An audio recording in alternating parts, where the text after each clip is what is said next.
নির্বাচন আর গণতন্ত্র এই দুটো কি জিনিস? নির্বাচন শব্দটা আমরা সহজভাবে অর্থটা বুঝি, সেটা হচ্ছে যে অনেকগুলো বিকল্পের ভিতর থেকে একটা বেছে নেওয়া। নির্বাচন শব্দের সহজ অর্থ হচ্ছে এটা।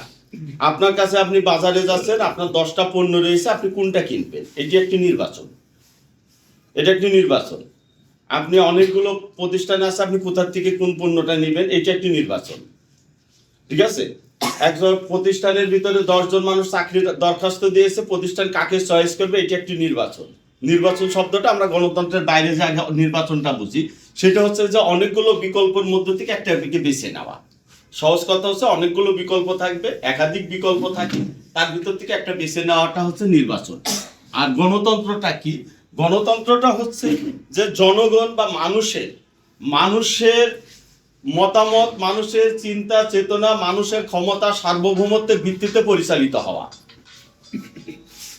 এটা হচ্ছে গণতন্ত্র। অর্থাৎ গণতন্ত্র হচ্ছে মানুষের, অর্থাৎ এটাকে আপনি মন্তব্য করতে পারেন যে মানুষের মত, চিন্তা বা খেয়াল খুশি এই দ্বারা পরিচালিত হওয়া, এইটাই হচ্ছে গণতন্ত্র। অর্থাৎ মানুষের উপরে এই আর কোনো কিছুর কর্তৃত্বকে অস্বীকার করা, মানুষের উপরে আর কাউকে থাকা এটাকে অস্বীকার করা, কর্তৃত্বকে অস্বীকার করা। এই আমরা যখন নির্বাচন করতেছি, এই নির্বাচনটা এই গণতন্ত্রের অধীনে নির্বাচন। গণতন্ত্র নির্বাচন দুটো এক জিনিস না, দুটো ভিন্ন জিনিস। এই জিনিসটাকে আমাদের মাথায় নিতে হবে। গণতন্ত্র এক জিনিস আর নির্বাচন আরেক জিনিস। যারা গণতন্ত্রে বিশ্বাস করে না তাদেরও নির্বাচন হয়। যেমন চীনে কে সরকার প্রধান হবে, চীন তো গণতান্ত্রিক রাষ্ট্র নয়, সেটা কি তারা একটা প্রক্রিয়ার ভিতর থেকে আনে না, চয়েস করে না? সৌদি আরবেও নির্বাচন হয়। সৌদি সরকার বা রাজতান্ত্রিক দেশের ভিতরে সেখানে একটা বড় বংশ থাকে, এই গোটা বংশের মধ্যে থেকে অনেকগুলো সন্তান থাকে তাদের, তার ভিতরে কে তার মৃত্যুর পরে ক্ষমতা নিবে তার ভিতর কি চেঞ্জ হয় না? এর আগে একজন ছিল, তারপরে যে কারে যেন তালাত না কারে যেন করছে সৌদি আরব, যুবরাজ চেঞ্জ করে, একজনকে যুবরাজ থাকে, পরে আরেকজনের হাতে নির্ধারণ করে। সেখানেও কিন্তু একজনকে নির্বাচন করে। নির্বাচন এইটি সব তন্ত্রের সাথেই রয়েছে। আমি এখন প্রথম আপনাকে বলি, সামরিক বাহিনীর ভিতর কে সেনাপ্রধান হবে, এটা কি সরকার নির্বাচন করে না?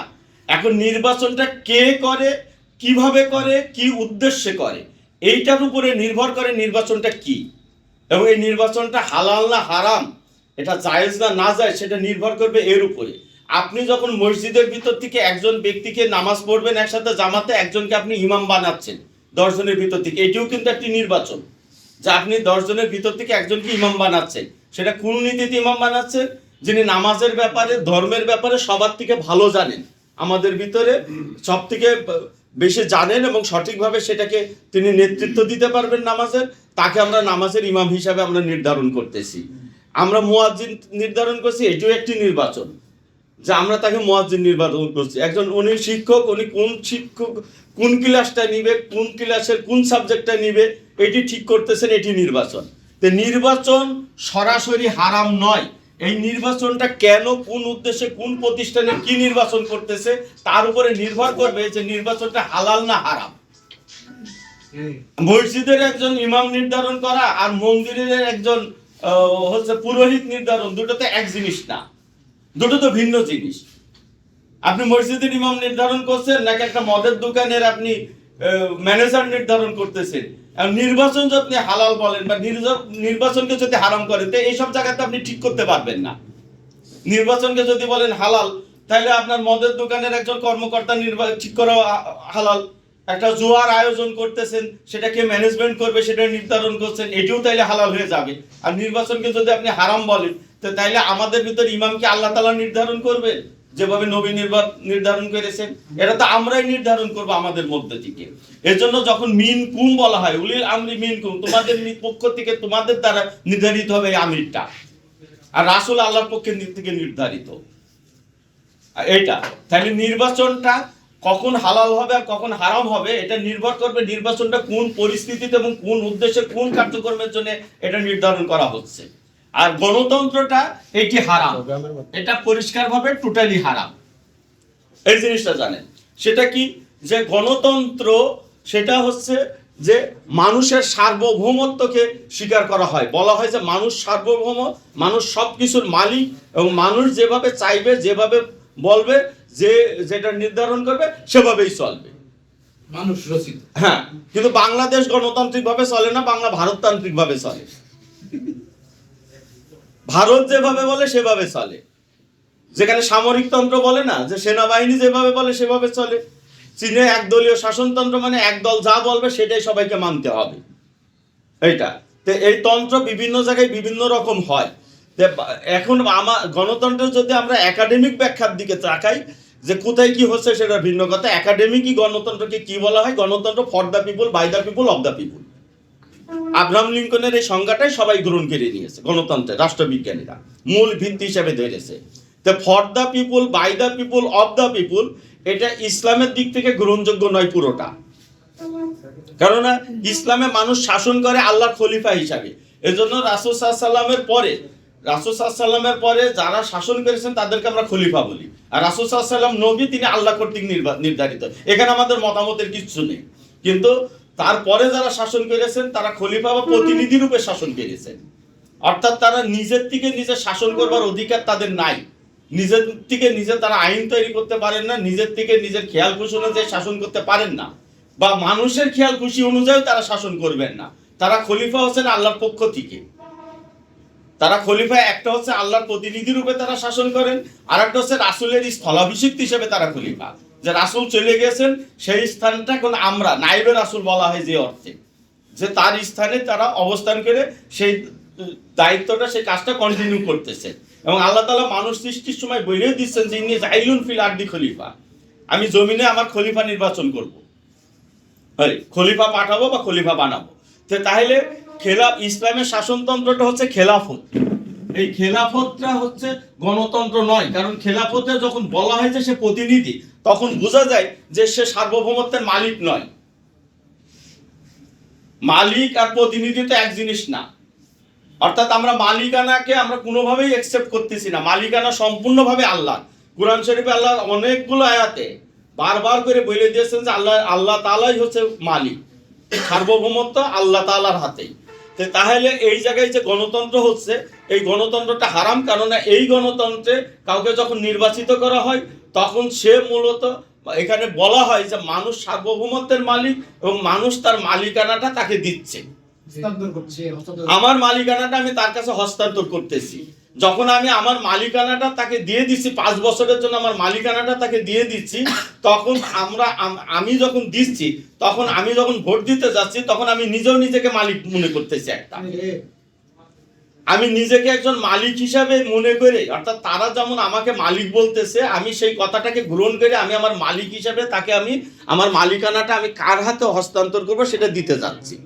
সর্বোচ্চ সংখ্যক বাংলাদেশের সিস্টেমে সর্বোচ্চ সংখ্যক ব্যক্তি যাকে সমর্থন করবে সে তখন মালিক হয়ে যাবে। এবং সে মালিক হয়ে সে কি করবে? সে তখন আইন কানুন তৈরি করার একটা ব্ল্যাঙ্ক চেক আমরা দিয়ে দিচ্ছি।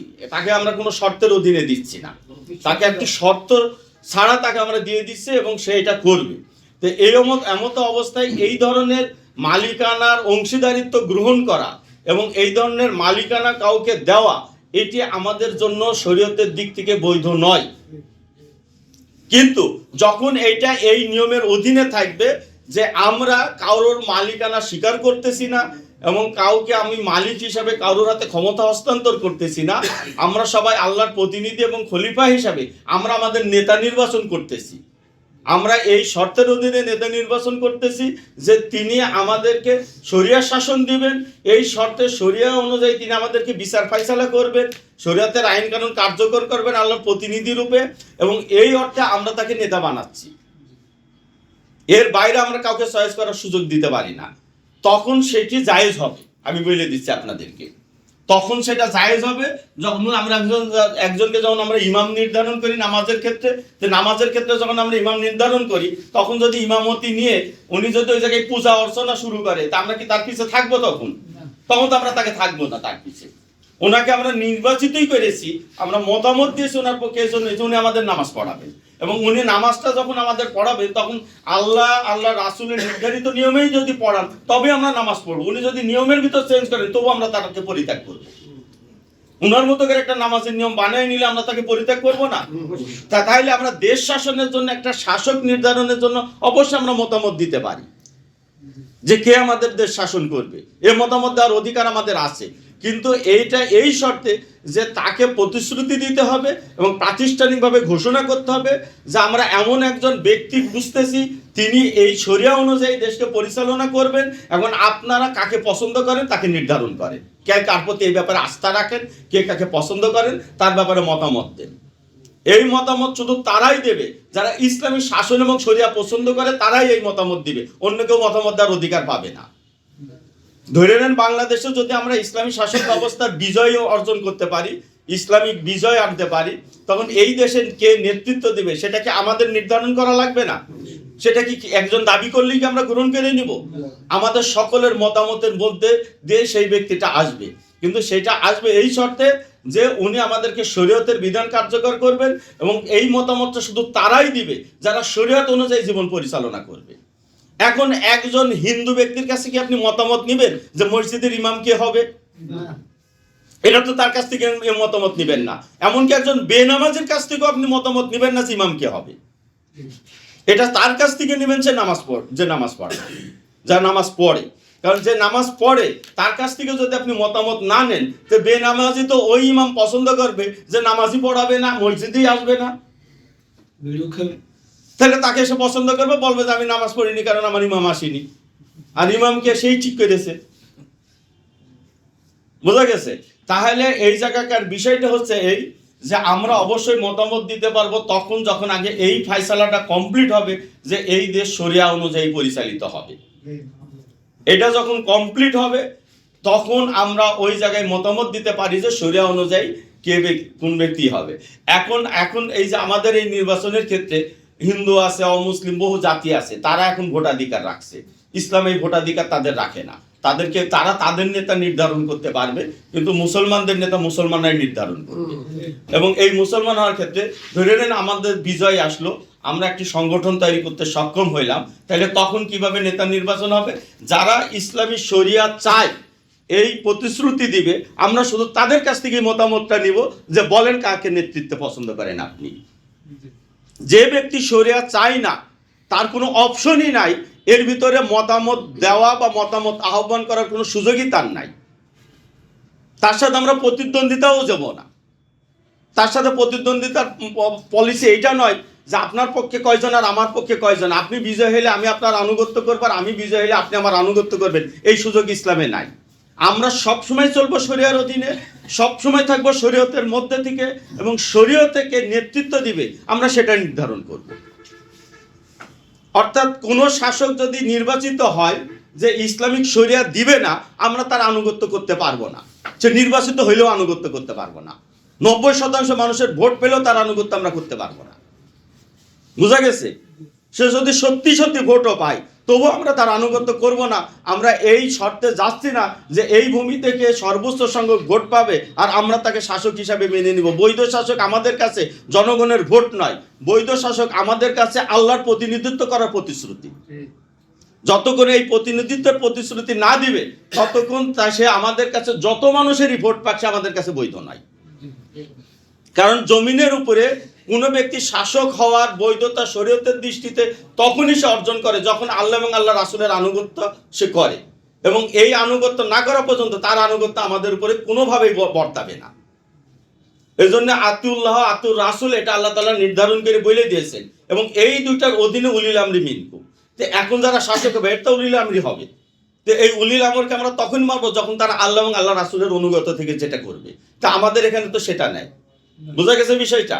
তাহলে এই গণতন্ত্রের অধীনে, এই গণতান্ত্রিক সিস্টেমের অধীনে তারা যে নির্বাচন করতেছে, এই নির্বাচনটা মূলত আমাদের নয়। এটা হচ্ছে প্রথম কথা।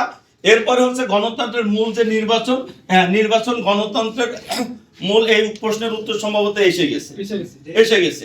এবার আমরা এখান থেকে চলে যাই যে কেউ না কেউ ক্ষমতায় থাকবে, এই জায়গাটা আসেন। এবার পরবর্তী সমস্যার সমাধান আমরা কিভাবে খুঁজি সেটা দেখেন।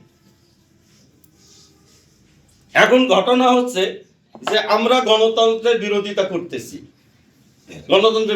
করতেছি এবং কেউ না কেউ গণতান্ত্রিকভাবে ভোটে আসবে এবং সে ক্ষমতায় থাকবে। এটা হচ্ছে আমাদের সমাজের বাস্তবতা। এবং সমাজের বাস্তবতার সাথে আমাদের এই বিরোধিতাকে আমরা কিভাবে মিলাবো? তারা কেউ না কেউ এই সমাজের উপরে শাসন করবে, নিয়ন্ত্রণ করবে। আমাদেরকে চিকিৎসার জন্য হাসপাতালে যেতে হবে, লেখাপড়ার জন্য স্কুল কলেজে যেতে হবে, আইন আদালতে কোনো অভিযোগ আসলে সেখানে যে ফেস করতে হবে, এসবগুলো তো আসবেই। সার্টিফিকেট নিতে হবে, সরকার ট্যাক্স ভ্যাট ধার্য করবে। এখন এইটার মোকাবেলা তো আমরা করতে পারবো না, যেই হোক। এই জন্য প্রথমে যে কাজটা দরকার সেটা হচ্ছে, আমরা এই সাম্প্রতিক আলোচনার ভিতরে যে বিষয়টা আমরা দাঁড় করানোর চেষ্টা করতেছি সেটা হচ্ছে যে মুমিনদের আলাদা একটি কমিউনিটি থাকবে, আলাদা একটি জামাত থাকবে, আলাদা একটি গোষ্ঠী বা একটি সমাজ তারা নিজেরা গড়ে তুলবে, যেই সমাজটা অন্য কারোর অধীনতাকে স্বীকার করবে না। কেউ না কেউ ক্ষমতায় থাকবে, এটা ওদের মধ্যে ওদের ক্ষমতা আসবে, আমাদের মধ্যে তারা ক্ষমতাবান হবে না। বুঝতে পারছেন বিষয়টা? অর্থাৎ আমাদের উপরে তারা ক্ষমতাবান হবে না, এই রকম একটা অবস্থান আমাদের গড়ে তুলতে হবে, যেটা আমরা এখনো করতে পারি নাই। এটা হচ্ছে আমাদের অক্ষমতা। শুধুমাত্র গণতন্ত্রের বিরোধিতা করলেই এটা জিহাদ নয়। গণতন্ত্রের বিরোধিতা যখন আপনি করবেন, গণতন্ত্রের বিপরীতে আপনার ইসলামিক কাঠামোটা দাঁড় করাইতে হবে। যদি আপনি সেই কাঠামোটা দাঁড় না করান, যে শাসন থেকে তো কোনো ভূমি মুক্ত থাকে না, কেউ না কেউ শাসক থাকবে, কেউ না কেউ শাসন করবে, তার মতের উপরে সে শাসন করবে। যেই পদ্ধতিতে তারা শাসন করবে, ওই পদ্ধতিটাকে যদি আমরা যে বুঝি যে ওইটা হারাম, ওইটা অবৈধ, তাহলে আমরা হালাল পদ্ধতি কোনটা সেটা তো আমাদের তৈরি করতে হবে।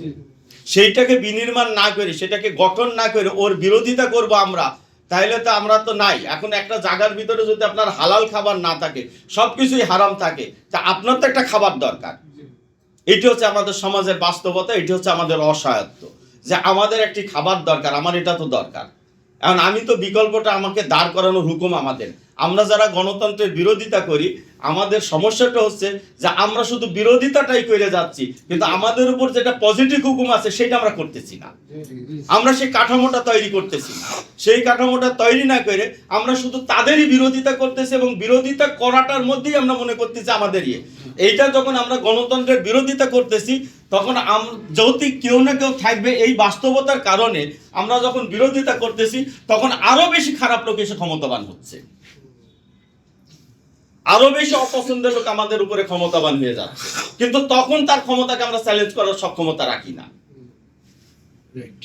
আমরা গণতন্ত্র হারাম বলার আগে আমাদের এই জিনিসটা বুঝাইতে হবে যে গণতন্ত্রের বিপরীত কাঠামো আমাদের নির্মাণ করতে হবে। প্রত্যেকটা নেগেটিভ হুকুমের পাশে একটি পজিটিভ হুকুম থাকে।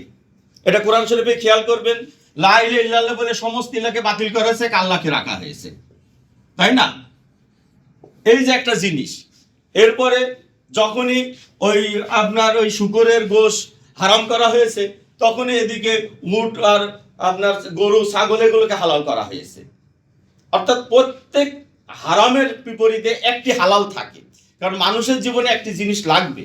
আপনি একটিকে হারাম করবেন, আপনি সেই মানে শিরকে যখন হারাম করা হয়েছে, তখন এক আল্লাহকে নিয়ে আসা হয়েছে, তাওহীদকে নিয়ে আসা হয়েছে। যে প্রত্যেক হারামের বিপরীতে একটি হালাল থাকে, প্রত্যেক নিষিদ্ধের বিপরীতে আরেকটি আদেশ থাকে। ওই আরেকটি আদেশটাকে যদি আমরা না আনি, শুধু নিষেধের কথাটা বলি যে এইটা হারাম, ওইটা হারাম, ওইটা হারাম, কিন্তু আমার তো ক্ষুধা, আমার তো একটা খাবার দরকার, তা আমি কি খাবো? তাহলে আমার তো একটা জিনিস দিবেন আপনি।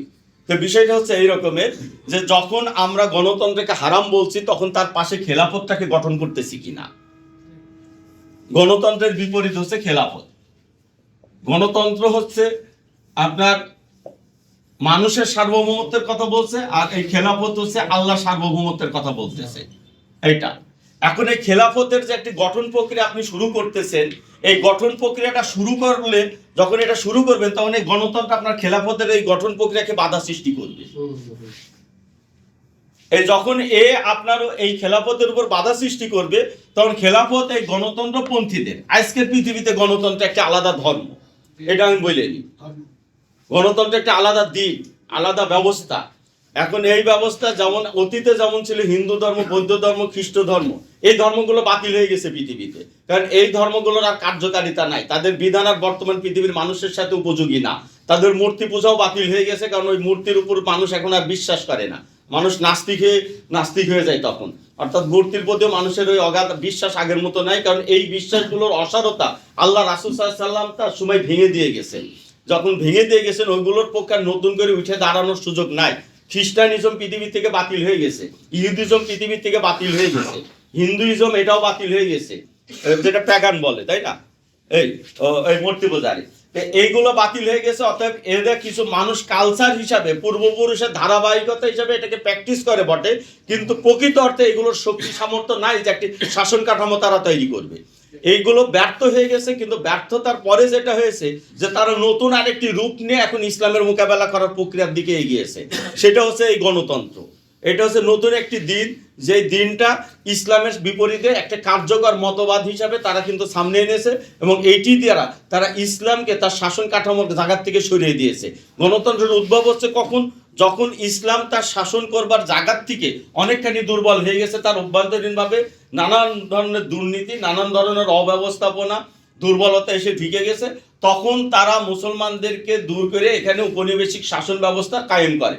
তারা তাদের মতাদর্শ, তখন সেই শাসন কাঠামোতে তারা দেখে যে তাদের যে ধর্মের অনুসারী তারা, সেই ধর্ম তাদেরকে কোনো ফায়সালা দিতে পারতেছে না, কোনো নিয়ম কানুন দিতে পারতেছে না, মানুষের আধুনিক জীবনের কোনো ব্যাখ্যা তারা দিতে পারতেছে না, কোনো সমস্যার সমাধান তাদের কিতাব থেকে আনতে পারতেছে না।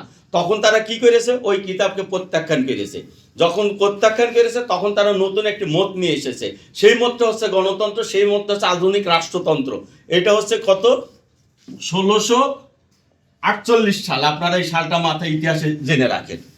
এই সালে এই ফাইসালাটায় তারা আসে, এবং এই ফাইসালাটা আসে জার্মানির হচ্ছে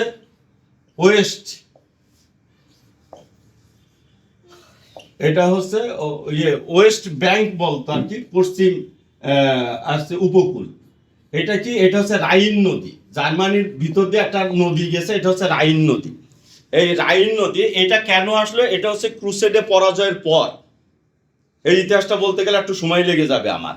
সেটা হচ্ছে যে ত্রয়োদশ শতকের দিকে, 1300 সালের দিকে ক্রুসেডে যখন ইউরোপ চরমভাবে হোঁচট খেলো, মায়ের খেলো, তখন তারা নতুন রাস্তা খুঁজতেছে ইসলামের মোকাবেলা করার জন্য।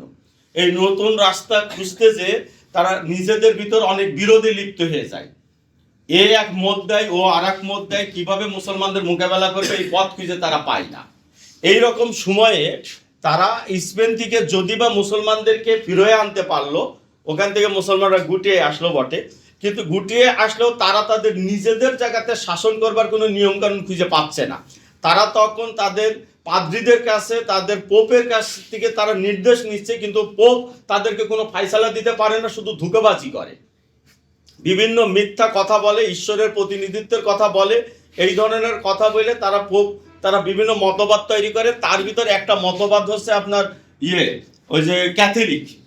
একটা হচ্ছে ক্যাথলিক মতবাদ তারা তৈরি করে, আর একটা হচ্ছে আপনার প্রোটেস্ট্যান্ট, আর একটা অর্থোডক্স। তিনটা ভাগে ভাগ হয়। ক্যাথলিকরা হচ্ছে বর্তমান পোপের অনুসরণ করে, এই পোপের ধারাবাহিকতা, যেটা ইতালির রোম কেন্দ্রিক। তারা মনে করে যে ক্যাথলিক মানে তাদের সবাইকে ক্ষমা করে দেওয়া হয়েছে, তারা জান্নাতে চলে যাবে, তারা তার অধীনে ধর্মকে একটা কালচার হিসাবে রাখে। প্রোটেস্ট্যান্টরা এই মতবাদের বিরোধিতা করে হচ্ছে জার্মান, আর অর্থোডক্স বলা হয় হচ্ছে রাশিয়ানরা। এখন এই সময়ে তাদের ভিতরে প্রচণ্ড বিরোধ দেখা দেয় এবং কোনো ফায়সালে আসতে পারে না। যখন এই বিরোধ দেখা দেয় তখন ইসলামের প্রতি তাদের আবার হুমকি তৈরি হয় যে মুসলমানরা আবার ঘুরে আসে কিনা। এইরকম একটা পরিস্থিতিতে এই 1648 সালে জার্মানির রাইন নদীর পশ্চিম তীরে ওয়েস্ট ব্যাঙ্গে, এই জন্য এটাকে বলা হয় হচ্ছে ওয়েস্টফিলীয় স্টেট। এই স্টেটটার নাম তারা দেখবেন, আপনারা দেখবেন এটাকে বলে ওয়েস্টফিলীয় স্টেট। এই জায়গায় তারা একটা বৈঠকে বসে এই রাইন নদীতে। এটা কয়েকটা বৈঠক এসে, 3-4টা বৈঠক এসে ধাপে ধাপে দীর্ঘ সময় ধরে তাদের নিজেদের ভিতরে ঐক্য গঠন করার জন্য। তো এই ইউরোপের দেশগুলো নিজেদের ভিতরে অনেক বিভাজন, এখনো দেখবেন সব ছোট ছোট রাষ্ট্র এক একটা। এই রাষ্ট্রগুলো তখন একটা ঐক্যবদ্ধ জায়গায় এসে আধুনিক রাষ্ট্রবিজ্ঞানে তারা এই কয়েকটা মূলনীতি নির্ধারণ করে একটা চুক্তিতে চলে যায়। সেই চুক্তির অধীনে কোনো ভূখণ্ড সম্পূর্ণভাবে স্বাধীন এবং সার্বভৌম বলে বিবেচিত হবে। এক ভূখণ্ড আর এক ভূখণ্ডের উপরে আক্রমণ করবে না, একজনের সীমার ভিতর আরেকজন প্রবেশ করবে না, একজনের সরকারকে আরেকজন স্বীকৃতি দিবে এবং প্রত্যেক সরকার তার নিজ নিজ ভূখণ্ডের উপর কর্তৃত্ব করবে এবং সরকার নির্ধারিত হবে হয় রাজতান্ত্রিকভাবে বা জনগণের ভোটে, এটা নির্ধারণ হয় তাদের ভিতরে। এবং প্রথম আধুনিক রাষ্ট্র, গণতান্ত্রিক রাষ্ট্র হিসেবে আমেরিকাকে স্বাধীনতা দেয় ব্রিটেন, এটা হচ্ছে 1776 সালে। তার আগে 1757 সালে তারা বাংলা দখল করে। অর্থাৎ ওই জায়গার মধ্যে দিয়ে, এই চুক্তির মধ্য দিয়ে তারা পৃথক এবং স্বাধীন রাষ্ট্র গঠন করে নেয় নিজেরা এবং পরস্পরে চুক্তিবদ্ধ হয় যে নিজেদের ভিতরে আমরা সমঝোতা করে ঐক্যবদ্ধ থাকব এবং নিজেদের এক অন্যের বিরোধে যেন পরস্পরের যুদ্ধে লিপ্ত না হয়, এরকম একটা চুক্তিতে যে তারা চেষ্টা করে যে ইউরোপের বাইরে মুসলিম জাতিগোষ্ঠী বা অন্য জাতিগোষ্ঠীর উপরে তারা কি করবে, তারা ওদের উপরে যা কর্তৃত্ব করবে বা ওদের উপর উপনিবেশিক শাসন করবে, কিন্তু তাদের নিজেদের ভূখণ্ডে তারা আক্রমণ করেন এখন নাকি এই চুক্তির পরে। এখন এই জায়গা থেকে তারা বের হয়ে আসে মূলত প্রধান কয়েকটি শক্তি, একটা হচ্ছে পর্তুগিজ, একটা স্পেন, আর একটা হচ্ছে আপনার ফ্রান্স আর ব্রিটেন। কিন্তু জার্মানরা প্রোটেস্ট্যান্ট হওয়ার কারণে জার্মানকে তারা প্রত্যাখ্যান করে যে জার্মান কোনো উপনিবেশিক শাসন করতে পারবে না, জার্মানকে এই সুযোগ তারা দেওয়া হবে না, কারণ জার্মান তাদের মতকে গ্রহণ করেনি, এই পোপের এই নীতি আদর্শ গ্রহণ করেনি। এই জায়গার থেকে তারা কি করে একের পর এক উপনিবেশিক শাসনের দিকে তারা যায় এবং উপনিবেশিক শাসনে আপনি দেখবেন যে ফ্রান্স এসে এখানে প্রতিদ্বন্দ্বিতা করছে নবাব সিরাজদৌল্লার সময়, অথবা তারা ফ্রান্স ওদিকে আলজেরিয়ায় যাচ্ছে, ওদিকে লেবাননে যাচ্ছে, আর ব্রিটেন এখানে আস্তে আস্তে নিজেদের একটি সমঝোতার মধ্য দিয়ে তারা এটা করতেছে, জার্মানকে কোথাও যেতে দিচ্ছে না। এই ক্ষোভ থেকেই হচ্ছে এই যে প্রথম বিশ্বযুদ্ধ আসলো জার্মানের সাথে, ওদের ভিতরে এই বিরোধ থেকে আসলো। তো এই বিরোধের মধ্যে থেকে তারা এই বর্তমান রাষ্ট্রের সিস্টেমের ভিতরে তারা নিয়ে আসে, যেহেতু তাদের ধর্মের বাইরে তারা বের হয়ে এসেছে, কারণ ধর্মীয় কারণে তাদের বিরোধ হচ্ছিল, অথচ ধর্ম তাদের জীবনের সমস্যাগুলোর সমাধান করতে পারতেছে না, তখন তারা সেকুলার রাজনীতির দিকে অগ্রসর হইল। সেকুলার স্টেট হবে, তাহলে যদি সেকুলার হয়, ধর্মকে যদি অস্বীকার করি আমরা, তাহলে শাসন করার নীতি পদ্ধতিটা কোথার থেকে আসবে? বোঝা গেছে বিষয়টা? একটা পদ্ধতি তো তাদের দরকার, তাদের ধর্মটা পরিত্যক্ত হয়েছে, বর্জন করার উপযুক্ত হয়েছে, কোনো সমাধান দিতে পারছে না, তখন তারা তাদের ভিতর থেকে এই বিরোধের মধ্য দিয়ে তাদের এই গণতন্ত্রের উত্থান ঘটলো। এই যে বিশেষ করে ফরাসি বিপ্লব হলো, ফরাসি বিপ্লবের মধ্য দিয়ে ওই যে বাস্তিল দুর্গের পতন হইলো, এই পতনের মধ্য দিয়ে ফ্রান্স সর্বপ্রথম এই স্বাধীনতার পক্ষে দাঁড়াইল। ফ্রান্স সর্বপ্রথম ধর্মের বিরুদ্ধে দাঁড়ায় তাদের রাজতন্ত্রের পতন ঘটায়। ফ্রান্সের সর্বপ্রথম একটা গণতান্ত্রিক প্রক্রিয়ার শাসন ব্যবস্থার দিকে তারা আসলো এবং তার প্রতিষ্ঠাতা হচ্ছে নেপোলিয়ন বোনাপার্ট, এবং ফ্রান্সের সহযোগিতায় আমেরিকা ব্রিটেনের কাছ থেকে স্বাধীনতা নিল, যেখানে ব্রিটেনের ওই যে স্ট্যাচু অফ লিবার্টিটা ফ্রান্স দিয়েছে আমেরিকা, এটা ফ্রান্স বানিয়ে দিয়েছে। এবং এই আমেরিকা এবং ফ্রান্স মিলে পরবর্তীতে আস্তে আস্তে ব্রিটেনও তো একসময় শেষ হয়ে গেল, আর এর মধ্যেই হচ্ছে আপনার এই যে সমাজতন্ত্রের উত্থান ঘটলো।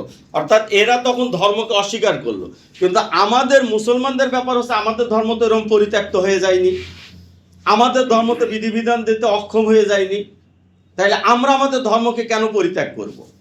ব্রিটেন ধর্ম তার ব্রিটেন যে ধর্মটা পরিত্যাগ করেছে, আমরা তো সেই ধর্মের অনুসারী না। এবং ব্রিটেন এবং আমেরিকা, ইউরোপ যে ধর্মটাকে পরিত্যাগ করতেছে, এটা তো পরিত্যাগ করার কথা আল্লাহ রাসূল আরো অনেক আগেই বলে গিয়েছেন যে ওটা কোনো সমাধান দিতে পারবে না, ওটা এখন পরিত্যক্ত জিনিস। তাহলে পরিত্যক্ত জিনিসে তারা ব্যর্থ হয়েছে বলে তারা নতুন একটি মতবাদ এনেছে, কিন্তু আমরা তো আর ব্যর্থ হইনি। আমরা আমাদের ধর্মের জায়গা থেকে, আমাদের ধর্ম আমাদের কাছে ব্যর্থ নয়, আমরা ব্যর্থ হয়েছি আমরা নিজেরা আমাদের ধর্মের কাছে ব্যর্থ হয়েছি সেটা অনুসরণ করতে। আর আমাদের এখানকার এই গণতান্ত্রিক শাসন ব্যবস্থা তখন উপনিবেশিক শাসনের অধীনে তারা এই গণতান্ত্রিক প্র্যাকটিস আমাদের শিখাই গেছে। এটা হচ্ছে উপনিবেশিক শাসন ব্যবস্থা, এটাকে পাহারাদারি করার জন্য, ওটা ধরে রাখার জন্য, ওটাকে কন্টিনিউ রাখার জন্য। এটাকে আজকের ভাষায় একটা পরিভাষা আপনারা খেয়াল করবেন, সেটা হচ্ছে যে উত্তর উপনিবেশিক একটা আছে, একটা মতবাদ আছে, সেটা ওরা বলে কি জানো, আমি শব্দটা পোস্ট কলোনিয়াল। হ্যাঁ, পোস্ট কলোনিয়াল। এই পোস্ট কলোনিয়ালটাই হচ্ছে তাদের এখনকার হচ্ছে আপনার নীতি আদর্শ, যে উত্তর উপনিবেশ। এটা হচ্ছে আধুনিক উপনিবেশের আর একটা প্রক্রিয়া। এই প্রক্রিয়ার মধ্যে যে তারা নিজেরা কয়েকটি রাষ্ট্র মিলে ইউরোপে যে পদ্ধতিটা তারা করেছিল ওটা গোটা বিশ্বের ভিতরে ঢুকিয়ে দিল। সেটা কি? সেটা হচ্ছে যে জাতিসংঘ গঠন করলো। এই জাতিসংঘের প্রথম চ্যাপ্টার হচ্ছে ইউরোপীয় ইউনিয়ন। ইউরোপীয় ইউনিয়ন জাতিসংঘের আগে প্রতিষ্ঠিত হয়েছে, অর্থাৎ ইউরোপীয় ইউনিয়নের যে ওয়েস্টফিলীয় রাষ্ট্রের যে চুক্তিটা, তারা ওই চুক্তিটা গোটা বিশ্বের ভিতরে তারা জাতিসংঘ হিসাবে দাঁড় করাইলো। প্রথমে তো 1924 সালে তৈরি করতেছিল জাতিপুঞ্জ, পরবর্তীতে এসে ব্যর্থ হয় দ্বিতীয় বিশ্বযুদ্ধের মধ্যে। তারপর আবার এটাকে জাতিসংঘ তৈরি করে। জাতিসংঘ তৈরি করে 5টা মোড়ল রাষ্ট্র নিয়ে তারা প্রধান হয়ে এই যে আজকের যে জাতিসংঘ তৈরি করেছে, এদের স্বীকৃতি ছাড়া কোনো জায়গা কোনো দেশ রাষ্ট্র বলে স্বীকার পাবে না। এদের স্বীকৃতি না হলে কোনো দেশই রাষ্ট্র বলে তাদের কাছে স্বীকৃত হবে না। আর রাষ্ট্র বলে যখন আপনি স্বীকৃতি নিতে যাবেন, তখন তাদের জাতিসংঘের যে সনদ আছে, জাতিসংঘের যে শর্তাবলী আছে, সেটাকে আপনার মেনে নিতে হবে। ওই শর্তগুলোকে মেনে নিলে তখন আপনি তাদের দ্বারা স্বীকৃত একটি রাষ্ট্র বলে স্বীকার হবেন আপনি। তাহলে ওই শর্তের কাছে আপনাকে যেতে হবে। সেখানে জাতিসংঘের মানবাধিকার কনসেপ্ট আপনারা জানেন যে মানবাধিকার কনসেপ্টটা তাদের কি। আর জাতিসংঘের এই স্বীকৃতিগুলো না নিলে তারা যে কোনো সময় সেই রাষ্ট্রের উপরে অ্যাটাক করার অধিকার পাবে। যে কোনো সময় তারা ঐক্যবদ্ধভাবে সে রাষ্ট্রের উপরে অ্যাটাক করবে। কৌশলে একটি মুসলিম দেশও তারা তাদের ভিতরে রাখে নাই। এবং জাতিসংঘের এই স্বীকৃতি লাভ করাকে তারা একটি স্বাধীনতা লাভ বলে তারা ঘোষণা দিয়েছে। আসলে স্বাধীনতা শব্দটা হচ্ছে জাতিসংঘের অধীনতা গ্রহণের নাম। এই স্বাধীনতা শব্দটা তারা নিয়ে আসতেছে, এটির অর্থ হচ্ছে জাতিসংঘের দাসত্ব করার নাম।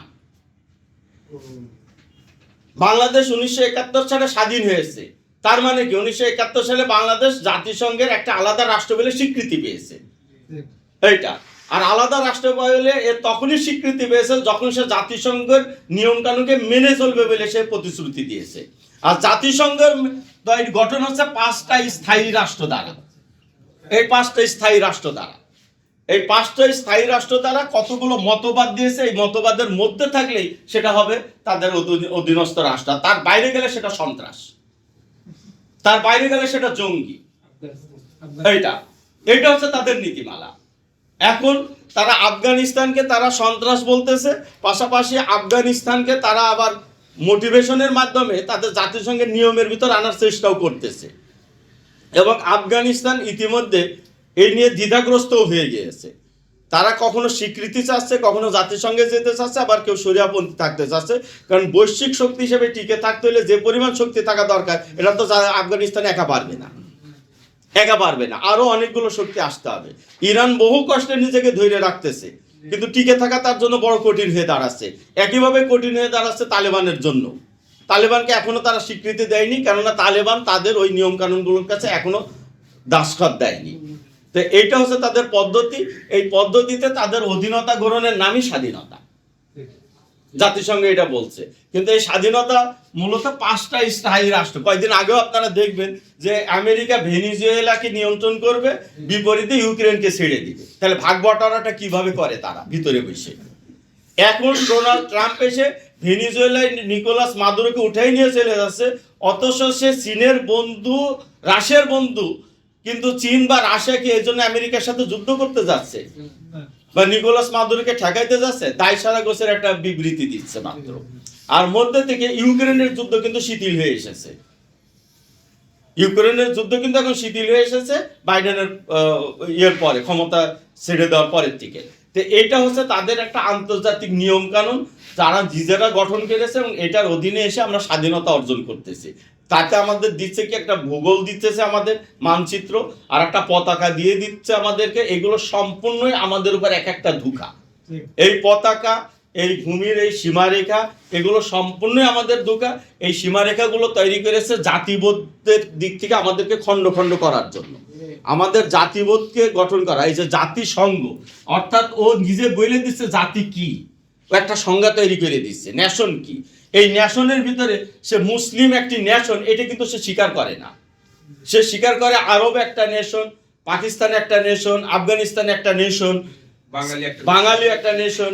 এইগুলোকে তারা বলছে। এবং আমাদেরকে দেখবেন বলবে জাতি রাষ্ট্র, জাতি রাষ্ট্র। এইগুলো হচ্ছে আমাদের উপরে নিয়ে আসা এক একটি ধোঁকা।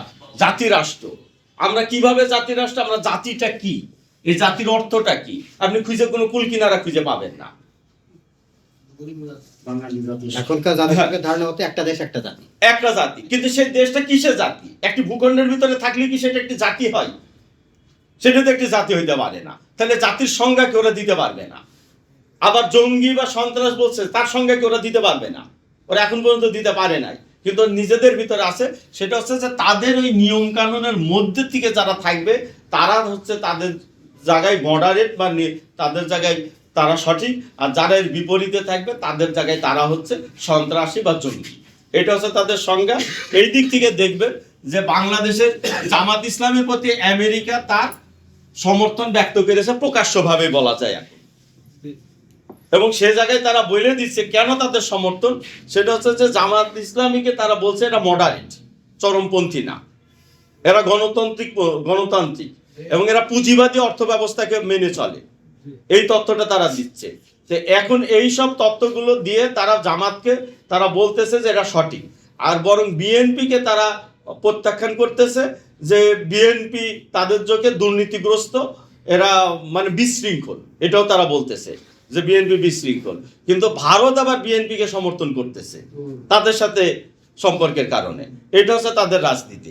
এখন আমাদের জায়গায় আসেন যে কেউ না কেউ ক্ষমতায় থাকবে, এই জায়গাটার ফাইসালা আমাদের কমপ্লিট করতে হবে। যে না, আমরা যদি সত্যি মুসলিম হই তাহলে আমাদের উপর কারোর ক্ষমতাকে আমরা স্বীকার করি না, এই জায়গাটা আমাদের আসতে হবে। এবং এই জায়গায় আসতে হলে শুধুমাত্র আবেগ দিয়ে বললে হবে না, এই জায়গায় আসতে হলে তার অবকাঠামো তৈরি করতে হবে আমাদের, তার স্ট্রাকচার তৈরি করতে হবে আমাদের, যেটার মধ্য দিয়ে তাদের মোকাবেলা করতে পারবো আমরা। তারা আমাদের বিরুদ্ধে যে যে অর্গানগুলোকে ইউজ করে সমস্ত কিছুর কাউন্টার অর্গান আমাদেরকে তৈরি করতে হবে। এজন্য ইতিপূর্বে আমি একদিন বলেছিলাম যে আমাদের দ্বন্দ্বের জায়গাটা বা পার্টি বা জামাত বিএনপি এটা নয়, আমাদের মূল প্রতিপক্ষের জায়গা হচ্ছে স্টেট। আধুনিক যে স্টেট, আধুনিক যে রাষ্ট্র কাঠামো, এই রাষ্ট্র কাঠামোটাই আমাদের প্রতিপক্ষ। এই রাষ্ট্র কাঠামোতে আপনাকে ঢুকতে হলে আগে বলতে হবে আমি সেকুলার। আপনি সেকুলার না হলে এই রাষ্ট্রের কোনো শাসন করারই অধিকার আপনি পাবেন না, এবং তারা আপনাকে স্বীকৃতি দিবে না, আপনাকে ব্যবসা বাণিজ্য করতে দেবে না কারোর সাথে, এবং এই নির্ভরতাকে তারা ব্যবহার করবে আপনার বিরুদ্ধে। যে কারণে আজকে জামাত ইসলাম যখন বলতেছে যে তারা কি করবে, শরিয়া প্রতিষ্ঠা করবে না, এই কথা যখন তারা বলতেছে, এবং সেই সাথে তারা অমুসলিমকে নমিনেশন দিতেছে এবং বলছে ভবিষ্যতে তারা মহিলাদেরকেও নমিনেশন দিবে এবং তাদেরকে নির্বাচিত করে নিয়ে আসার চেষ্টা করবে, তারা এই প্রতিশ্রুতির মধ্য দিয়ে জামাত তাদের কাছে হালাল হয়েছে এইটা। এবং এই হালাল হওয়ার কারণে জামাতের প্রতি তারা সমর্থন দিতেছে, কারণ তারা মনে করতেছে এই ধরনের দলগুলোকে আমরা সমর্থন না দিলে মুসলমানরা জঙ্গিবাদের দিকে চলে যাবে, তাদের ভাষায় জিহাদের দিকে চলে যাবে। এর থেকে বিরত রাখার পদ্ধতি এটাই। তা নইলে বাংলাদেশে আবার আরেকটা ইমাম খোমেনির হচ্ছে সে আধা ইসলামিক শাসনের মতো একটা বিপ্লব ঘটতে পারে, অথবা তালেবানদের মতো এখানে ইসলামিক শক্তির উত্থান ঘটতে পারে জামাতকে না দিবে। এটা আমেরিকার অ্যানালাইসিস। আর ভারতের অ্যানালাইসিস যে জামাতকে দিলে জামাত গোপনে ঠিকই জঙ্গিদের উত্থান ঘটাইতে পারে, অতএব তারা মনে করতেছে যে বিএনপি তাদের কাছে অনুগত আছে, আপাতত বিএনপিকে নিয়ে এসে তারপর আবার আওয়ামী লীগকে ফেরত করতে হবে বাংলাদেশে, এছাড়া তাদের কোনো পথ নেই। এই প্রক্রিয়ার ভিতরে তারা রয়েছে। আর আমাদের হচ্ছে এই অসত্যেই যে কেউ না কেউ ক্ষমতায় আসবে, তাইলে আমরা কি করব? এমন চাঁদাবাজ, সন্ত্রাস, এরপরে বাজার সিন্ডিকেট, এই সবগুলোর ক্ষেত্রে আমরা মনে করতেছি জামাত ইসলাম আসলে অন্তত আমরা একটু শান্তিতে থাকবো, জামাত বা শিবিরের ছেলেরা চাঁদাবাজি করে না। একটা রাজনৈতিক দল হিসাবে এটা সত্য যে জামাত ইসলাম বা ছাত্র শিবিরের মান বিএনপি বা বাংলাদেশের অন্য রাজনৈতিক দলের থেকে উত্তম, রাজনৈতিক চরিত্রে তারা অন্যদের থেকে ভালো, এটা ঠিক আছে। তারা সিন্ডিকেট করবে না, তারা হয়তো চাঁদাবাজি করবে না, এই দিক দিয়ে তাদের অবস্থানটা ভালো রয়েছে। কিন্তু জামাতকে এখন আর ইসলামিক দল বা পার্টি বলার কোনো অবকাশ নেই, অবকাশ নেই। শুধু জামাত নয়, বাংলাদেশের আরো এই সমালোচনা যে চরমনাই পীর করতেছে সেও তাই, সে একই। তারা নিবন্ধনই নিয়েছে এই প্রতিশ্রুতির উপরে যে বাংলাদেশের সংবিধান বা রাষ্ট্রের এই গঠনতন্ত্রকে মেনে চলবে। আর বাংলাদেশ রাষ্ট্র হিসাবে জাতিসংঘের কাছে প্রতিশ্রুতিবদ্ধ যে জাতিসংঘের সনদকে বাংলাদেশ মেনে চলবে, কিন্তু জাতিসংঘের কাছে তাদের একটা প্রতিশ্রুতি থাকে যে আমরা এটা পর্যায়ক্রমে করব। এজন্য জাতিসংঘ প্রতিনিয়ত এই আপডেটটা নিতে থাকে। সবসময় দেখবেন যে নারীর ক্ষমতা কি পরিমাণ হচ্ছে, জাতিসংঘের মানবাধিকার থিমটা বাংলাদেশে কিভাবে কার্যকর হচ্ছে, পশ্চিমা বিশ্বের অর্থনৈতিক যে সিস্টেম আছে সেটা কিভাবে এখানে কাজ করতেছে, এই যে এজেন্ডাগুলো তারা দিয়ে রাখছে, এই এজেন্ডার সাথে যে দল যতখানি সহযোগী হবে এই এজেন্ডাগুলোকে কার্যকর করার ক্ষেত্রে জাতিসংঘ বা আমেরিকা বা ইউরোপীয় ইউনিয়ন তাদেরকে তত বেশি সাপোর্ট করবে। যে দল তাদের ওই গাইডলাইনের যত বাইরে যাবে তারা তার প্রতি সমর্থন তত বেশি প্রত্যাহার করবে। এটাই হচ্ছে তাদের নিয়মের কথা। এবং জামাত ইসলাম তার নিজের জায়গা থেকে তাদের এই আস্থাটা অর্জন করেছে। জামাত তাদেরকে বুঝাইতে চেয়েছে যে বাংলাদেশে এই ইসলামিক নাম নিয়ে আমাদের রাজনীতি করতে হবে, কিন্তু তাদের কাছে তারা বোঝাচ্ছে যে আমরা শরিয়া দিব না, এটা তাদেরকে বুঝিয়ে দিতেছে। আর আমরা অসহায়ত্ব এই জায়গায় যে আমরা এই সমাজের ভিতরে আছি, তাদের অধীনে আমরা থাকতেছি, এই অসহায়ত্ব থেকে আমাদের এখন বের হইতে হবে। এই হচ্ছে কথা। এই অসহায়ত্ব থেকে বের হইতে হবে, আমাদের নিজেদের কাঠামো গঠন করতে হবে, আমাদের নিজেদের জায়গায় সক্ষমতা অর্জন করতে হবে। এবং এই সক্ষমতা অর্জন করতে গেলে আমাদের যা যা করা দরকার, আমাদের নিজস্ব অর্থনৈতিক বিধি ব্যবস্থা গঠন করতে হবে, আমাদের নিজস্ব বিচারিক ব্যবস্থা করতে হবে, আমাদের নিজেদের ভিতরে সমস্ত পূর্ণাঙ্গ ইসলামকে নিজেদের ভিতরে চর্চার ভিতরে নিয়ে আসতে হবে। যখন আমরা নিজেদের ভিতরে সেই কাঠামোটা গঠন করে আনতে পারবো এবং যথেষ্ট শক্তি অর্জন করতে পারবো, তখন একদিন হয়তো আমরা প্রকাশ্যে ঘোষণা দিব যে আমরা আপনাদেরকে মানি না। যখন আমরা এটা বলবো এবং সেই সক্ষমতা অর্জন করব তাদের সমস্ত কিছুকে মোকাবেলা করার জন্য, এবং মোকাবেলা করতে যদি আমরা সক্ষম হই, তাহলে তখন হবে আমরা সত্যিকার অর্থে ইমারত গঠন করা। এর আগে আমি আপনাদেরকে বলেছিলাম যে তানজিম, এই তানজিম, আমি যে এটা মুখটা খুলে রাখছি, আর হচ্ছে ইমারত, আর হচ্ছে খেলাফত, এই যে ধাপগুলো, এই ধাপগুলো আমাদের সামনে আছে। আমরা এখন একটি তানজিমের প্রক্রিয়ার ভিতরে আছি। তানজিমেরও আমরা একদম প্রাথমিক লেভেলে আছি। দাওয়াতি কাজের মধ্য দিয়ে কিছু লোককে আমরা সংগঠিত করছি, গুছাচ্ছি। এই লোকগুলোর ভিতরে আমরা একে একে সিস্টেমগুলোকে আনার চেষ্টা করতেছি। এই জনগোষ্ঠী, কারণ একটা শাসন ব্যবস্থা গড়ে ওঠে চারটা জিনিস নিয়ে। সেটা হচ্ছে যে জনগোষ্ঠী, প্রথম জনগোষ্ঠী থাকবে একটা, তাদের একটা সরকার বা প্রশাসন কাঠামো থাকবে, সরকার বা প্রশাসন কাঠামো থাকবে, তারপর থাকবে একটা ভূখণ্ড, এই যে ভূখণ্ড, আর একটা হচ্ছে সার্বভৌমত্ব। এই সার্বভৌমত্বের একটা তাদের সুনির্দিষ্ট ঘোষণা থাকতে হবে, সার্বভৌমত্বের কাজ, তাহলে সেটা হচ্ছে আজকের যুগে স্বাধীন রাষ্ট্র বলা হয়। তা আমরা কিছু জনগোষ্ঠীকে আনার চেষ্টা করতেছি। এখানে ধরে নেন আমরা 20, 40, 50 বা 100, 150 লোক এখন এইটা। এখন এর মধ্যে আমরা যে সাংগঠনিক শৃঙ্খলা তৈরি করতেছি বিভিন্ন জায়গায়, আমরা এর আগে আমরা বলেছি যে আমরা অন্য কোনো শব্দ ব্যবহার না করে জিম্মাদার শব্দটা ব্যবহার করতেছি, কারণ আমরা ইমারত নয়, আমরা আমিন নই, আমরা এখনো এটাকে চ্যালেঞ্জ করতে পারি না, সেই সক্ষমতা আমাদের নাই, আমরা এখনো দুর্বল। সেজন্য এই সাংগঠনিক যে আমরা বডি তৈরি করতেছি, স্ট্রাকচার তৈরি করছি, এইটি হচ্ছে একটি সরকার গঠন হওয়ার, সরকার তৈরি হওয়ার হচ্ছে প্রক্রিয়া শুরু করা। আমি কি ক্লিয়ার করতে পারতেছি? এটা সরকার গঠনের প্রক্রিয়া শুরু করা। এরপরে যখন আমরা এই দুটো, একটা উল্লেখযোগ্য সংখ্যক জনগোষ্ঠী যদি আমাদের সাথে যুক্ত হয় এবং শক্তিশালী একটি কাঠামো, যদি সাংগঠনিক কাঠামো আমাদের তৈরি হয়, তখন আমরা একটি ভূখণ্ডের উপরে নিজেদের অধিকার দাবি করব যে এই ভূখণ্ডটা আমাদের। বুঝা গেছে বিষয়টা? এই ভূখণ্ডের ভিতর আপনাদের আসতে হবে না। সেটা কি? সেটা যে ভূখণ্ডের যে মানুষগুলো আমাদেরকে গ্রহণ করবে তাদেরকে নিয়ে তখন আমরা এটা করব। যখন রাসূল সাল্লাল্লাহু আলাইহি ওয়াসাল্লাম যখন শুরু করেছেন, তখন মদিনাবাসী তাকে গ্রহণ করেছে। তিনি তাইফে গেছেন, তাইফবাসী তাকে নেয়নি। মক্কার লোকেরা তার সাথে আসে নাই। মদিনার লোক প্রতিশ্রুতি দিয়েছে, মদিনাতে চলে গিয়েছেন। এখন এই জনগোষ্ঠী যারা বিচ্ছিন্ন বিক্ষিপ্ত ছিল, তিনি মদিনাতে ঐক্যবদ্ধ করেছেন। মদিনার ভূখণ্ডের উপরে তিনি তার নিজের অবস্থানটা তৈরি করেছেন। তৈরি করার পরে তখন আল্লাহর সার্বভৌমত্বটা কার্যকর হয়েছে। আল্লাহ সার্বভৌমত্ব কার্যকর হয়েছে, অর্থাৎ তখন সত্যিকার একটা পূর্ণাঙ্গ শাসন ব্যবস্থা বা খেলাফত ব্যবস্থা তৈরি হলো। এইটা আমরা যাত্রা শুরু করেছি।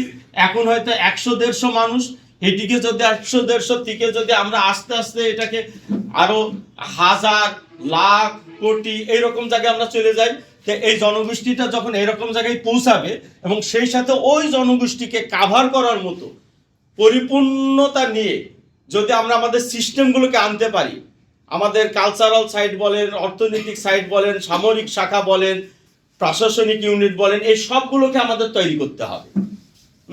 এইগুলো সবগুলোকে যদি আমরা গুছিয়ে তৈরি করতে সক্ষম হই, তাইলে আমরা দেখবো জনগোষ্ঠী যারা হবে, এই জনগোষ্ঠী কোথাও না কোনো ভূখণ্ডে তো আছে, তাই না?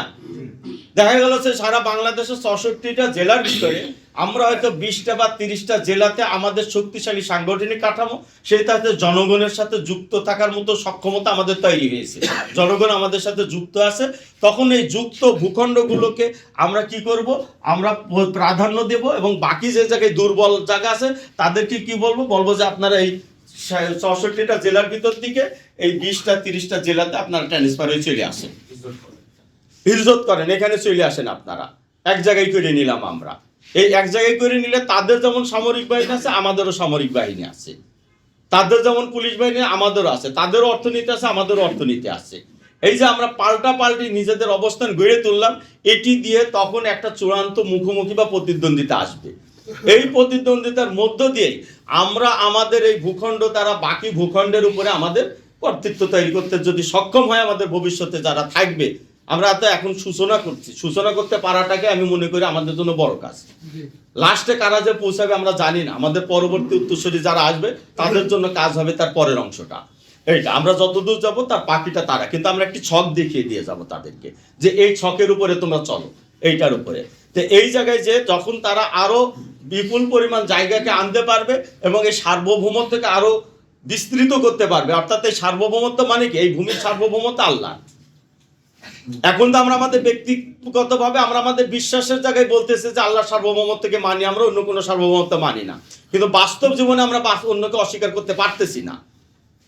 এরপরে জনগোষ্ঠী যখন গড়ে উঠবে তখন আমরা বাস্তব জীবনে আমরা সম্মিলিতভাবে বলতে পারবো যে আমরা অন্য কোনো সার্বভৌমত্ব মানি না, আল্লাহ সার্বভৌমত্ব ছাড়া।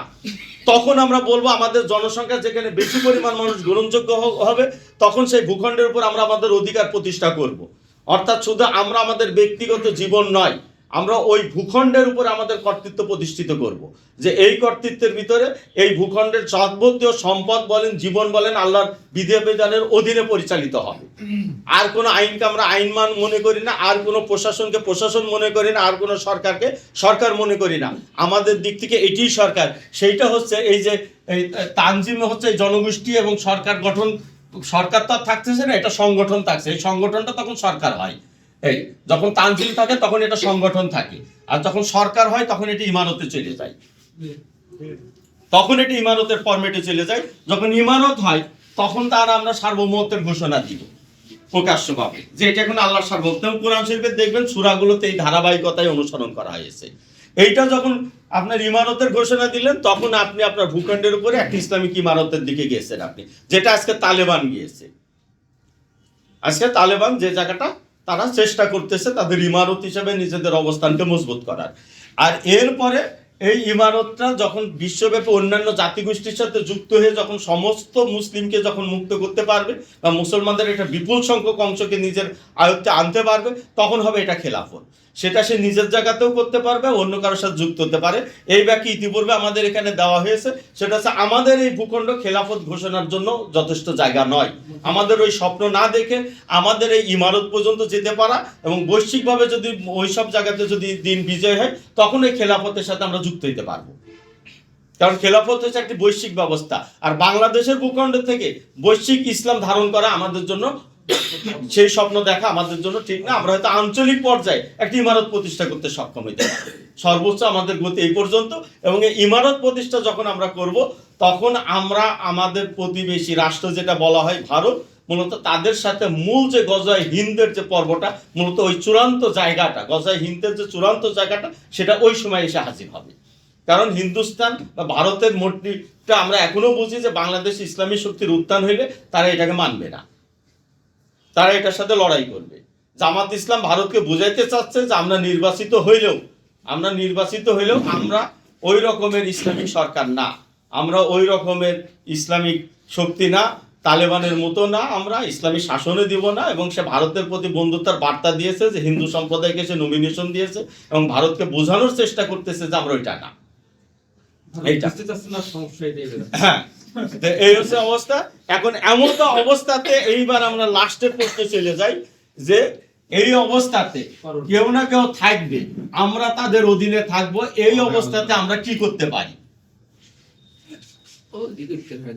হ্যাঁ, এই অবস্থাতে এইটাই, আমরা ইসলামিক শাসনের আশা আকাঙ্ক্ষার থেকে আমরা কাউকেই বিশ্বাস করি না। তারা কেউই আমাদের দিতে পারবে না। কিন্তু যদি আমরা মনে করি যে আমাদের সমাজের লোক, এখন আমরা মানুষকে ডাক দিব যে আপনার নির্বাচন বর্জন করেন, এই ডাকটা আমরা কিভাবে দিব বলেন তো?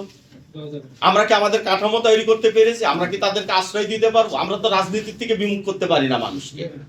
তাহলে পুরো মাঠটা তাদের হাতে চলে যাবে।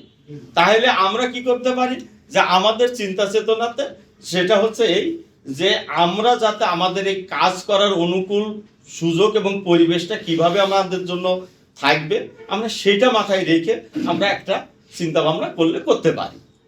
এইটা হচ্ছে ওই জায়গা যে জায়গার থেকে আমরা ঠিক করতে পারবো যে যাতে মোটামুটি আমরা স্বাধীন এবং মুক্তভাবে আমাদের সাংগঠনিক কাজকর্মগুলোকে চালাইতে পারি, আমাদের নিজেদেরকে যেভাবে গঠন করতে চাই সেভাবে গঠন করতে পারি, এই চিন্তাটার থেকে আমরা ভাবতে পারি। আর এই জায়গাটাতে যদি আমরা দেখি তাহলে আমরা করব যে বিশেষ করে সন্ত্রাস, চাঁদাবাজ, দেশে স্বৈরাচার হয়ে যাওয়া, এগুলো আমাদের জন্য বড় ধরনের বাধা। এটা আমাদের জন্য বড় ধরনের বাধা যে সরকার যদি স্বৈরাচার হয়, সে যদি যা বলবে সেটাই আইন হয়, বা সকালে বিকালে যখন যেটা মন চায় সেটা করতে পারে, তাহলে সেই প্রতিষ্ঠানটা আমাদের জন্য বেশি অত্যাচার করতে সক্ষম হবে রাষ্ট্রটা ওই চরিত্রে থাকলে। কিন্তু রাষ্ট্রটা যদি তার থেকে যদি একটা সংস্কার হয়, তাহলে তুলনামূলকভাবে আমাদের উপরে অত্যাচারের মাত্রাটা হয়তো কম হবে। তখন হয়তো আমরা নিজেদেরকে গঠন করার কাজটাকে আরেকটু স্বাচ্ছন্দ্যে করতে পারবো। বোঝা গেছে বিষয়টা? এখানে আমাদের চিন্তাটা ঠিক রাখা কিন্তু জরুরি। চিন্তাটা ঠিক রাখা আমাদের জরুরি যে আমরা যদি তখন স্বাচ্ছন্দ্যে কাজ করার মতো পরিবেশ পাই, তাহলে সেই জিনিসটা আমরা মাথায় নিতে পারি। এখন এই জায়গার অ্যানালাইসিস বা আমাদের বিশ্লেষণ ভুলও হইতে পারে। আমাদের লক্ষ্যটা এই যে আমরা তাদের কাউকে আশা করি না, কিন্তু আমরা আমাদের জায়গার থেকে আমরা নিরাপত্তা পাবো কোথার থেকে, আমরা নিজেদেরকে গঠন করার পরিবেশ পাবো কোন জায়গার থেকে, এটি নিয়ে একটি প্রশ্ন হতে পারে। এখনকার এই নির্বাচনে একটা প্রশ্ন হচ্ছে রাষ্ট্র সংস্কারের হ্যাঁ, আর আরেকটা হচ্ছে রাষ্ট্র সংস্কারের না। অর্থাৎ রাষ্ট্র কাঠামো যেমন আছে তেমনই থাকবে, আর একটা হচ্ছে রাষ্ট্রের কিছু কাঠামোর পরিবর্তন করা হবে। এই পরিবর্তন ইসলামের দিকে না, তাদেরই ক্ষমতা কাঠামোর একটা নতুন বিন্যাস তারা করবে ক্ষমতাকে। এখন এই হ্যাঁ এবং নাকে যদি আমরা বিশ্লেষণ করি বা দেখি, তাহলে আপনারা এই জায়গায় নিজেদের থেকে নিজেদের বিশ্লেষণ উপস্থাপন করতে পারেন যে আপনারা দেখতে পারেন যে রাষ্ট্রটা এইরকম থাকলে সেটা আমাদের উপর কেমন অত্যাচার করতে পারে। সেটা গত 15 বছর আমরা দেখেছি যে রাষ্ট্রযন্ত্রকে ব্যবহার করে শেখ হাসিনা কিভাবে মানুষের উপর অত্যাচার করেছে, আমাদের উপর অত্যাচার করেছে, গ্রেপ্তার করেছে, মিথ্যা মামলা দিয়েছে, রিমান্ড নিয়েছে, বিচার বিভাগকে কন্ট্রোল করেছে, পুলিশকে কন্ট্রোল করেছে, সমস্ত কিছুকে নিয়ন্ত্রণ করে যেটা সে করতে পেরেছে। বর্তমান রাষ্ট্র কাঠামোটা যদি একই থাকে তো অনুরূপভাবে কিছু করা, কন্টিনিউ করা যে কারোর পক্ষে সহজ হবে। কিন্তু রাষ্ট্র কাঠামোটা যদি চেঞ্জ হয়, তাহলে সে জায়গায় দেখা যাচ্ছে যে পুলিশ বিভাগ যদি স্বাধীন এবং মুক্ত হয়, বিচার বিভাগ যদি স্বাধীন এবং মুক্তভাবে কাজ করতে পারে, ফাংশন করতে পারে, তাহলে হয়তো কোনো একজন বিচারক যদি আমাদেরকে তার ভিতর থেকে ভালোবাসা থাকে বা আমাদের কথাটাকে উপলব্ধি করতে সক্ষম হয়, তাহলে উনি একটা আমাদের পক্ষে সিদ্ধান্ত দিতে পারবে। এখন যে বিচারক আমাদেরকে খালাসের রায় দিয়েছে, এই বিচারক শেখ হাসিনার সময়ও বিচারপতি ছিল, সে নতুন বিচারপতি হয়নি। কিন্তু ওই শেখ হাসিনার সময়ে সে কিন্তু আমাদের পক্ষে রায় দিতে পারে নাই, কিন্তু বর্তমান শাসন বা শাসকের অধীনে সে কিন্তু আমাদেরকে খালাস দিতে পারতেছে।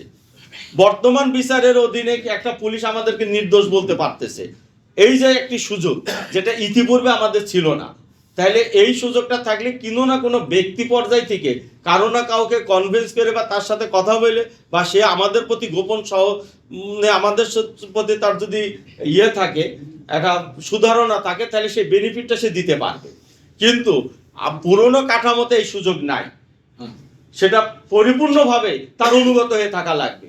যেমন আমরা যখন রায় দিয়েছে আমাদের জজ কোর্টে, তখন আমাদের বিচারক নিজেই বলছে যে মানে তো তার চোখ দিয়ে পানি বেরোচ্ছিল। আমি আপনাদেরকে বলি, যখন আমাদের রায় পড়তেছে সে কাঁদতেছে, কিন্তু সে কিছুই করতে পারতেছে। এর আগেও আমি যখন তাকে আর্গুমেন্ট দিছি, সে 3টা টিস্যু ভিজাইছে পাশের থেকে বের করে করে, এবং সবাই দেখছে এবং অবাক হয়েছে সাংবাদিকরা যে একজন বিচারক জজ কিভাবে কাঁদে। কিন্তু সে অসহায়ত্ব প্রকাশ করে বলছে আমি কিছুই করতে পারবো না আপনাদের জন্য। এটা তার সুযোগ নেই।